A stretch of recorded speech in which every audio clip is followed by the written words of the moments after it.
Stéphane Linou, bonjour. Bonjour. Vous avez été le premier à alerter sur la notion de résilience en lien avec la sécurité nationale.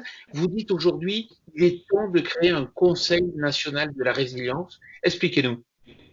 Oui, alors cette crise du coronavirus nous montre, montre à tout le monde que un de nos gros points de vulnérabilité, justement, ce sont les flux, ce sont les transports. Nos territoires sont sous perfusion alimentaire par territoire, même si la capacité de production de la France en macro est bonne.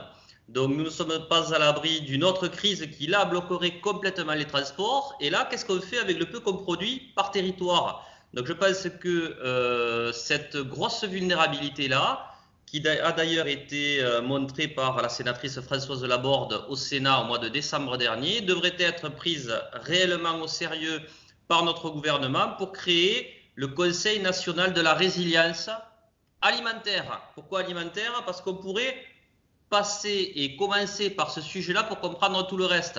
Donc, Conseil national de la résilience, dans le sens où on pourrait mettre tout le monde autour de la table, même ceux qui ne sont pas forcément d'accord sur tout, et décréter et reconnaître l'agriculture et l'alimentation comme secteur d'activité d'importance vitale, parce qu'actuellement, dans la loi de programmation militaire, l'alimentation n'est pas prise en compte dans tout son spectre, c'est-à-dire que le foncier, nos paysans et les exploitations agricoles ne sont pas protégés. Alors que, historiquement, c'était ce sur quoi était basée la légitimité politique des ancêtres des maires, c'est-à-dire la sécurité alimentaire de leur population articulée avec l'ordre public et la sécurité nationale. Donc c'est une occasion rêvée que cette crise sanitaire soit convertie en crise salutaire. Et j'y crois.